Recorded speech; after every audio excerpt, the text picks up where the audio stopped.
caramel flan latte using my Jura-Capresso machine. I've already made one shot. I'm going to make another one. I'm using 6 ounces of milk. And the only thing about this machine is you cannot take a shot and steam the milk at the same time. So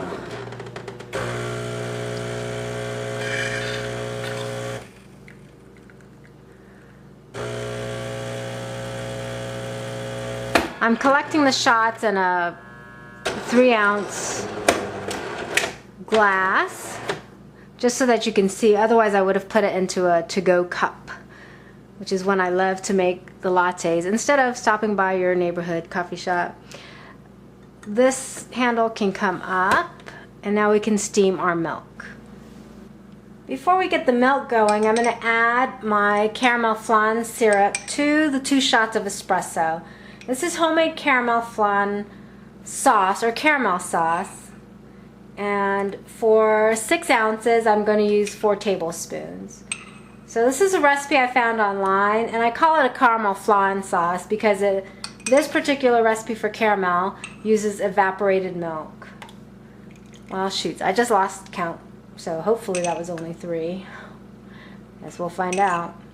At any rate, if you Google caramel sauce with evaporated milk, it's on food.com. It's by Elaine M. Okay, now we can steam our milk. For this Jura, it's the Impressa F9. You need to let the steaming system within the machine warm up, and then you can steam your milk. This machine was given to us by a friend who had it sitting in his closet, and he had purchased a new one. All I had to do was send the Jura back to the manufacturer for a couple $100, and I have like an awesome machine at home to make coffee. You can just have regular coffee, or you can do a latte. So the red light's on. I can steam this. A bunch of water will come out, followed by some steam. And that's done. And you also want to have a wet rag nearby to clean up your steam wand. I put 6 ounces of cold whole milk. 2% works fine also, and I've got a thermometer in there. This is a Cafe Luxe pitcher, and I don't know if you can see the markings inside, so I'm using 6 ounces.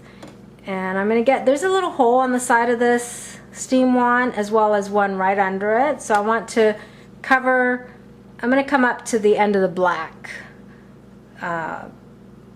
part here to steam the milk. And this machine takes like 2.5 minutes to steam about 6 ounces of milk. The first 2 weeks I got this machine, I was trying to do latte art. I tried different brands of milk, different fat contents of milk, and after 2 weeks I gave up.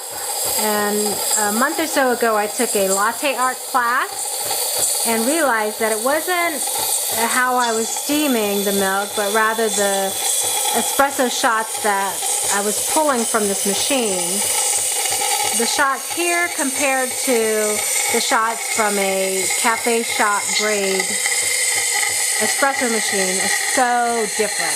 So the crema that comes out from a very expensive high quality espresso machine is much more dense and thick, so it makes latte art possible.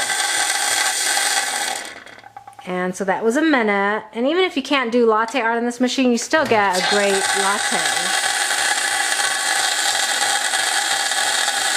I like to bring this up to 140, and I like my lattes really hot. So I'll let this continue to steam until it's time to, until it reaches about 140 degrees. It's getting close. It's about 130 degrees now. Alright, now your milk is supposed to look like wet paint, which I can tell here, just I don't know if you can tell on the video. It's getting very hot, so I want to pour this out into the cup. Alright, I mentioned it was getting very hot. The milk does continue to rise. It went up to 160, right? Even though I pulled the pitcher from the steam one at 140, it goes up to 160. So just so that you're aware.